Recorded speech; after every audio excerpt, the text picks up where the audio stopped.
Good morning, students. I'm Jake Granger with Salisbury University, and today I'm going to be teaching you on our final activity of dribbling. So what you will need, students will need any type of ball that can bounce, such as a kickball, volleyball, soccer ball, or basketball that can be used for dribbling, and a lightweight object used for volleying in the instant activity, such as a ball of socks, a roll of toilet paper, a scarf, or a balloon. And students will need general space for all the activities, um, such as volleying and dribbling, and the health-related fitness activity. And finally, students will need technology for both the pure evaluation assessment that your parents will be filling out and the cognitive assessment, which is a Kahoot that you as the students will be taking. So for our instant activities, we're going to be reinforcing the skill of volleying. So students will be able to perform a basic volley by sending a lightweight object upward using the cues of hand and palm, thumbs together, knees bent, meet the ball with your arms. And students will be progressing to a volley and catch. Then students will see how many consecutive volleys they can attempt. And to make this easier, students will be able to use a lighter object such as a balloon. And to make this more challenging, students will clap once between volleys, with the focus area being to reinforce the skill of volleying and to get the blood moving so that students are ready for today's physical education lesson. So I'll let students get their materials or their equipment together, and then we'll get right into our volleying instant activity.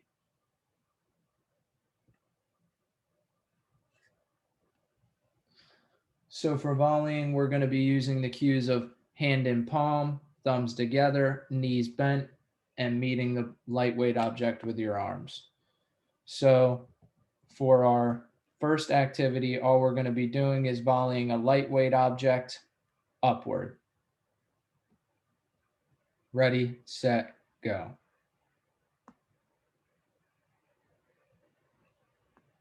Great work, students.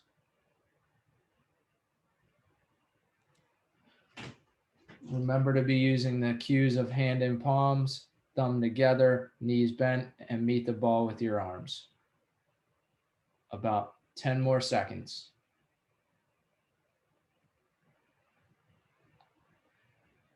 Great work.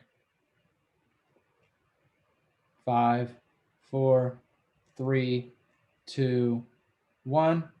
All right, students, so now we're going to be progressing to volleying the lightweight object upward and performing a volley and catch. So as you can see, this top GIF to the left is a volley and catch. So you're going to be using the same cues of hand in palm, thumbs together, knees bent, and meeting the ball with your arms.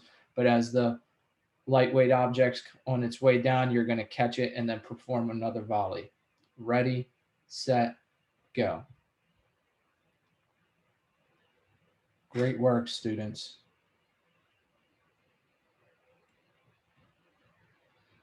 To make this easier, students will be able to use a lighter object such as a balloon, and to make this more challenging, between volleys, when the lightweight object is on its way down, students will clap once and then catch it and perform another volley. So about 30 more seconds, students. Great work.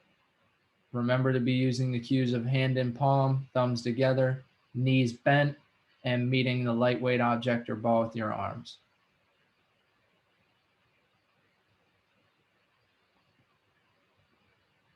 About 10 more seconds, students. Great work.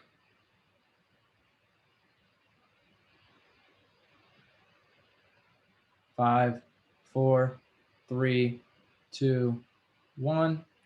All right, students, I would like you to hold your equipment and keep your eyes on me. Now for our last progression, we're going to be performing consecutive volleys. So students will see how many consecutive volleys they can attempt before resetting. Now, let's say on this attempt, you perform 5 consecutive volleys. When you reset, let's see if you can beat your record by performing 6 consecutive volleys. Remember, we're going to be using the cues of hand in palm, thumbs together, knees bent, and by meeting the ball or the lightweight object with your arms. Ready, set, go.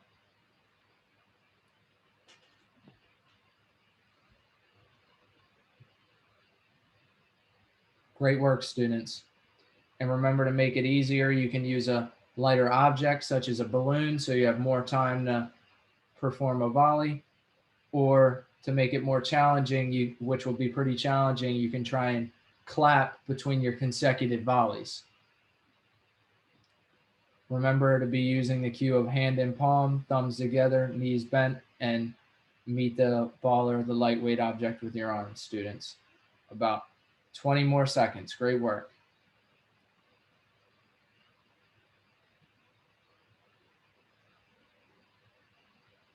About 15 more seconds, students.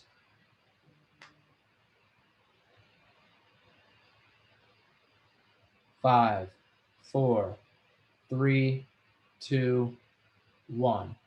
All right, students, I would like you to hold your equipment, and just remember that the point of this volleying activity was to reinforce the skill of volleying a lightweight object upward, which we reviewed and learned in a previous lesson.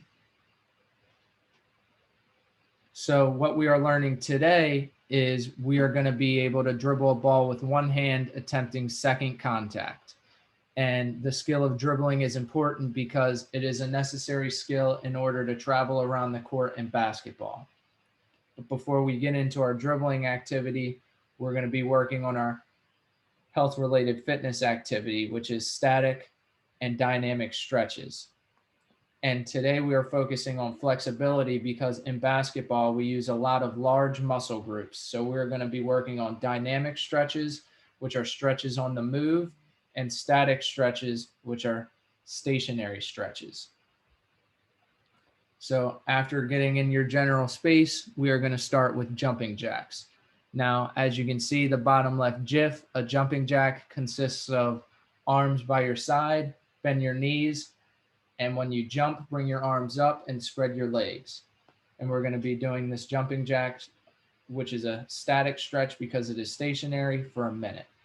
Ready, set, go.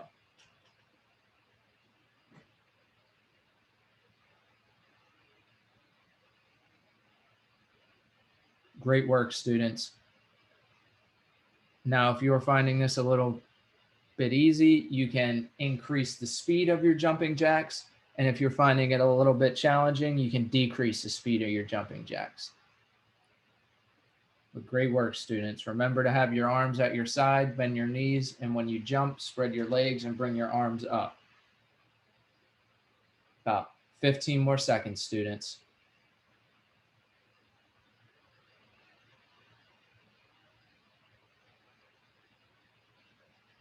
5, 4, 3, 2, 1. All right, students, now I would like you to keep your eyes on me because we're going to be moving on to our next static stretch, which again is a stretch while being stationary. So our next static stretch is a butterfly stretch. And as you can see in the second GIF from the left, a butterfly stretch is going to consist of bring the bottom of your feet together, your knees are going to be off to your side, and you're going to press your feet together. And the purpose of a butterfly sit or stretch is to stretch the inside of your legs, because as we know in basketball, we do a lot of running, so we want to make sure that our legs are stretched out so that we don't get hurt. So ready, set, go. And we're going to be performing a butterfly stretch for a minute.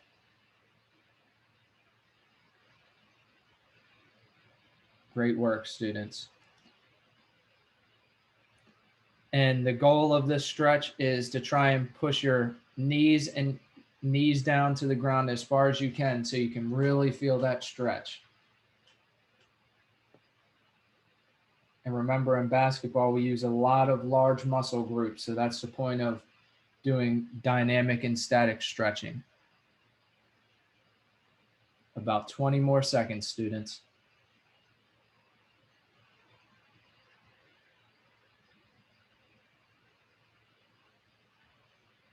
10 more seconds. 5, 4, 3, 2, 1. All right, students, so now we're going to be getting into our dynamic stretches. And dynamic stretches are um, stretches on the move. So our first dynamic stretch, we're going to be doing our high knees. And as you can see in the um, second GIF from the right, high knees consist of, while jogging, bringing your knees up to your chest. And this will get your legs nice and warmed up. Ready, set, begin.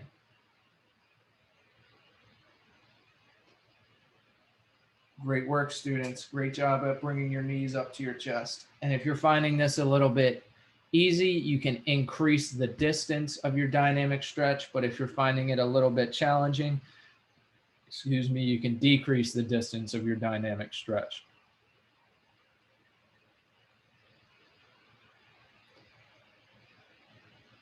About 30 more seconds, students. Everyone's doing a great job. If you need to take a short break, you can, but then you should be able to get right back into your high knees dynamic stretch.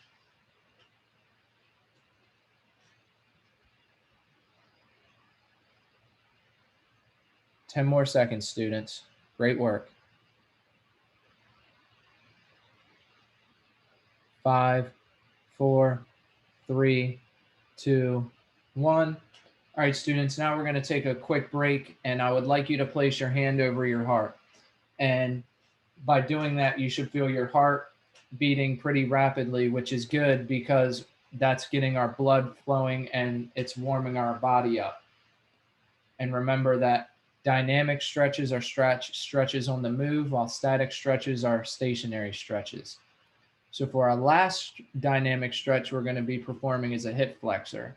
And if you can see the bottom right GIF, a hip flexor is kind of similar to high knees, but we're going to be backpedaling. And while backpedaling, we're going to bring our knee to the chest, but then we're going to open it towards the outside of our body. Ready, set, go. We're going to be performing this stretch for about a minute.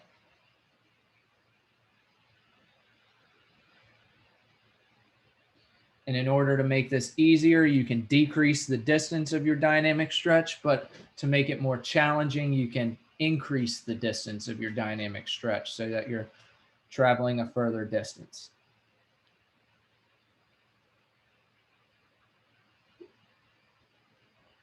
Great work, students.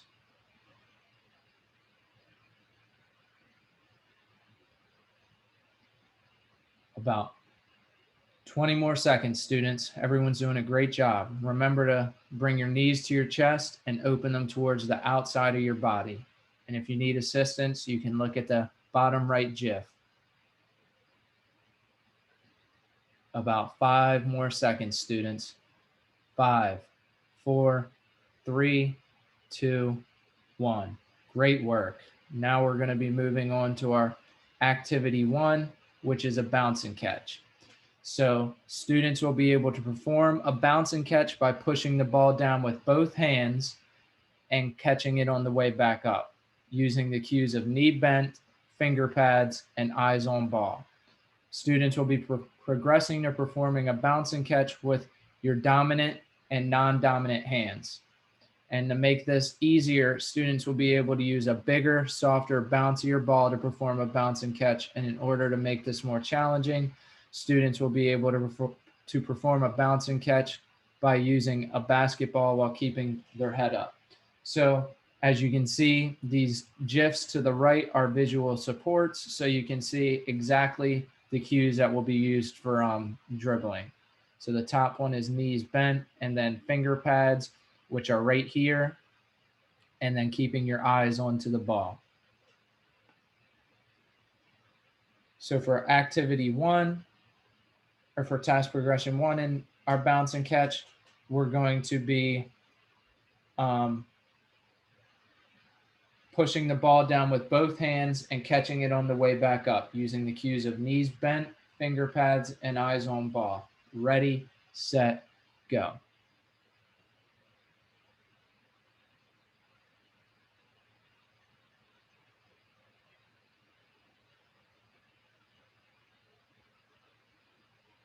Great work, students.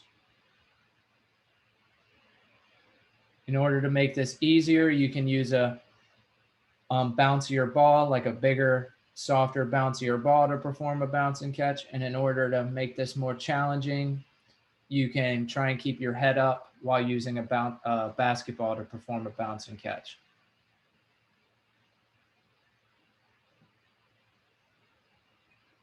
"20 more seconds, students. Remember to be using the cues of knees bent, finger pads, and keeping your eyes on the ball." 10 more seconds. 5, 4, 3, 2, 1. So for our first progression, we're going to be able to perform a bounce and catch with our dominant hand. So I know that my dominant hand is my right hand, but for some of you, it may be your left hand. So remember, when performing a bounce and catch with your dominant hand, we're going to want to remember to keep our knees bent and use our finger pads and keep our eyes on the ball. Ready, set, go.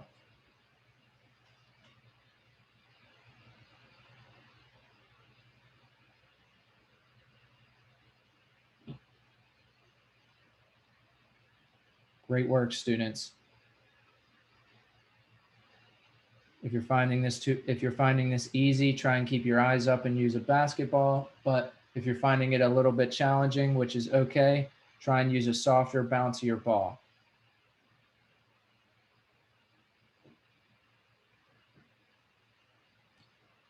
About 30 more seconds, students. Great work.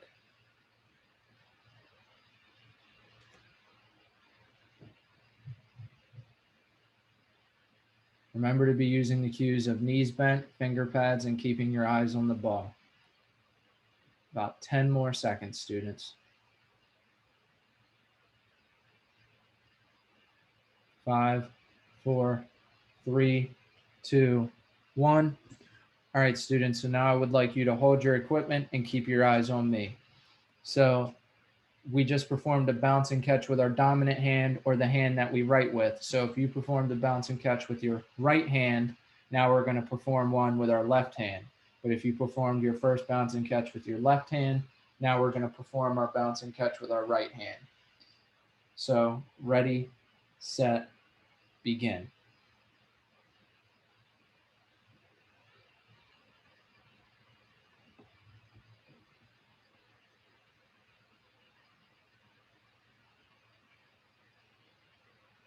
Great work. Remember to be using the cues of knees bent, finger pads, and keeping your eyes on the ball.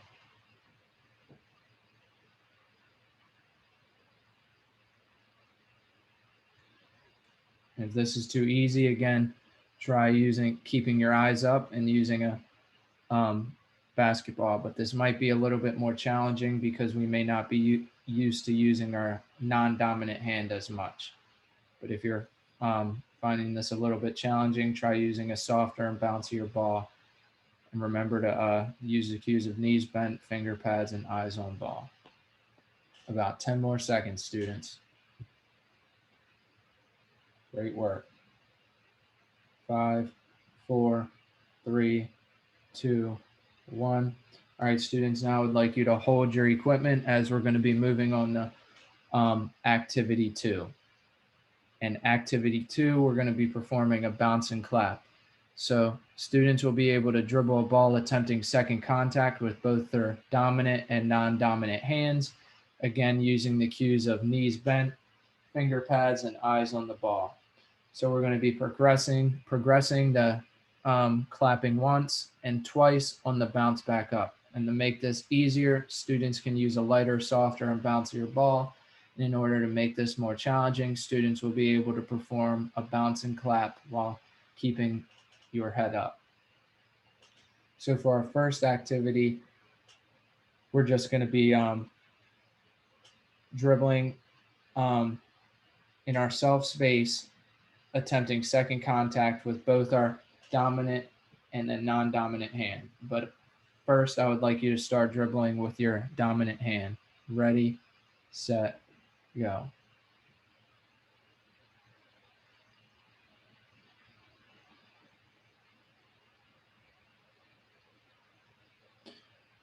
Remember, when attempting second contact, you're going to want to dribble it, wait for the bounce back up, dribble it again, and reset using the cues of knees bent, finger pads, and eyes on the ball.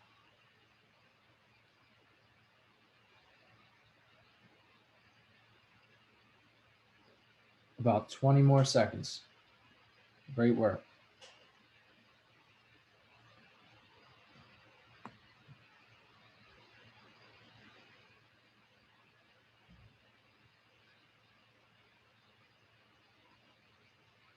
Five, four, three, two, one.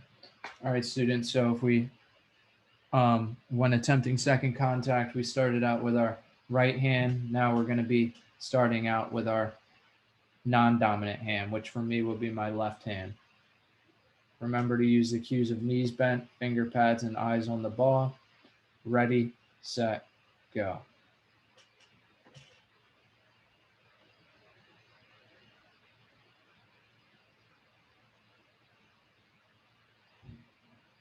Great work, students. Remember, in order to make this easier, you can use a lighter, bouncier, and softer ball. And in order to make this more challenging, try and use a basketball and keep your eyes up. Because when we're playing basketball, it is important to keep our eyes up so we can see where our teammates are located at on the court, and we can see where the defenders are at so we can dribble successfully. About 20 more seconds.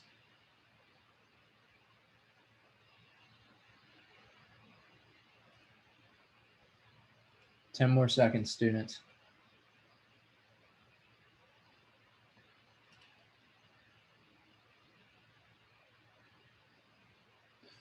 All right, students, so hold your equipment and keep your eyes on me. So now we're going to be progressing to using our preferred hand, and we're going to try and attempt second contact, but bounce or clap once in between each dribble. Ready, set, go. So as you can see in the middle GIF, you can see me dribbling with my preferred hand and attempting second contact, but while the ball is on its bouncing back up, I'm clapping once. And around halfway through, I would like you to try and use your non-dominant or non-preferred hand.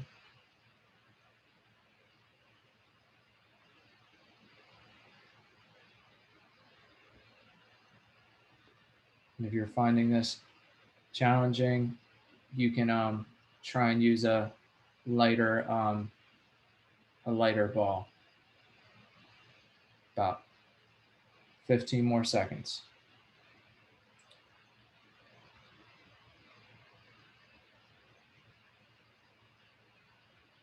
Great work. 5, 4, 3, 2, 1. All right, students, now I would like you to hold your equipment, and we're going to be moving on to our last task progression, which is going to be pretty challenging.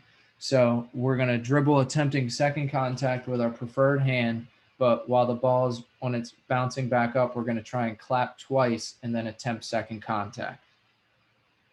Ready, set, go.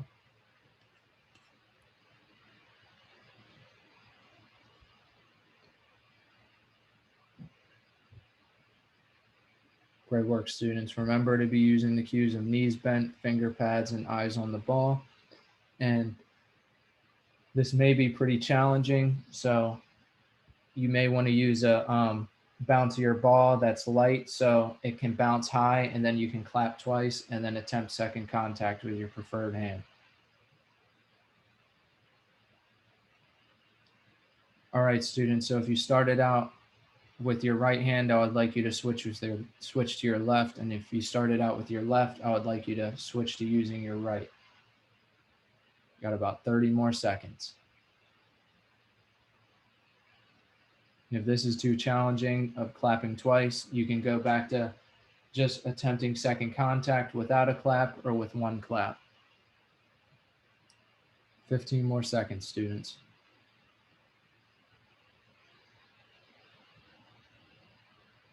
Great work. 5, 4, 3, 2, 1. All right, great job, students. Now I would like you to hold your equipment as we prepare for practice activity 3.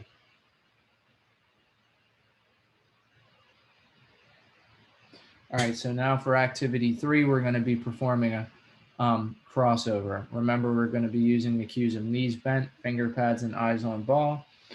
So students will be able to use a ball of their choice to perform a basic crossover, and students will be progressing to performing a basic crossover at a mid-level while being stationary, and next students will perform a crossover at a mid-level while walking in a straight pathway.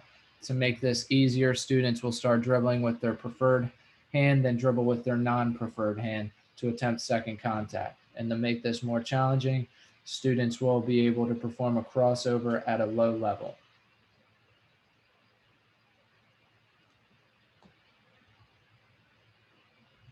So for the first task, I would like students to perform a basic crossover with a ball of your choice.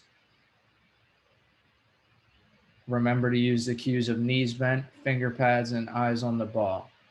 Ready, set, go.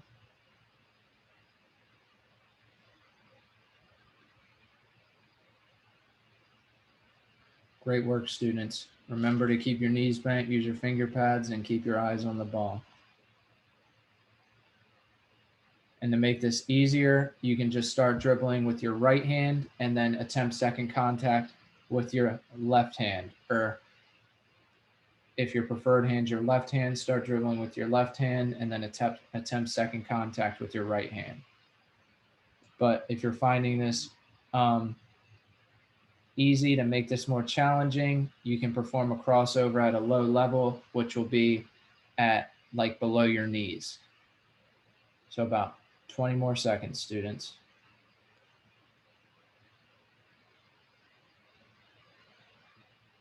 Great work.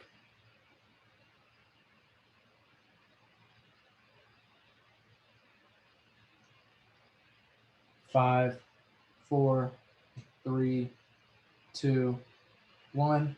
All right, students, now I would like you to hold your equipment, and now we will be moving on to our next task progression, which will be students will be able to perform a basic crossover at a mid-level while being stationary. So what that means is you will perform a crossover at a mid-level, which will be about a waist level while standing still, using the cues of knees bent, finger pads, and eyes on the ball. Ready, set, begin.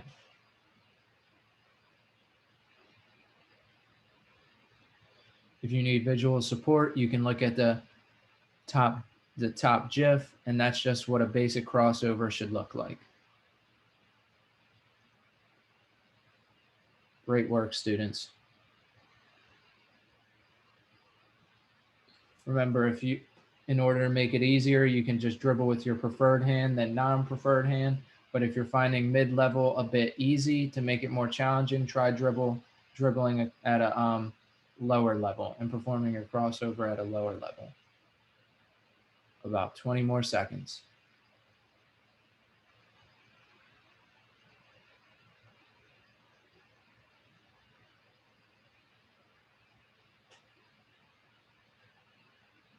5, 4, 3, 2, 1.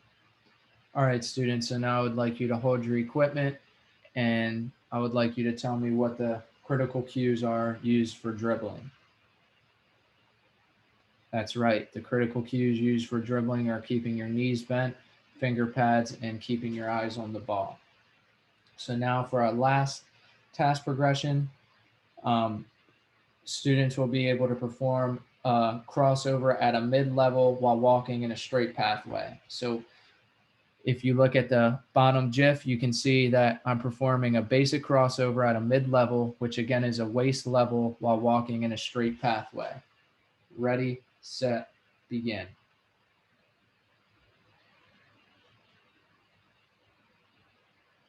So we're going to be performing this for about a minute. So we have about 45 more seconds left.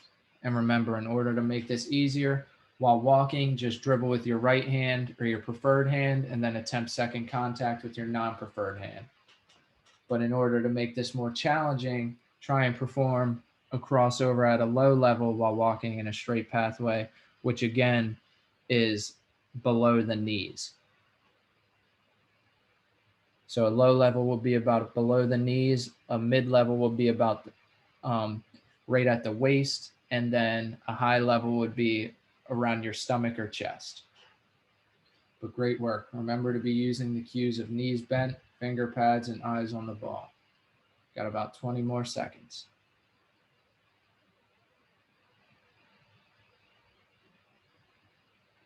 Great work. About 10 more seconds, students. 5, 4, 3, 2, 1.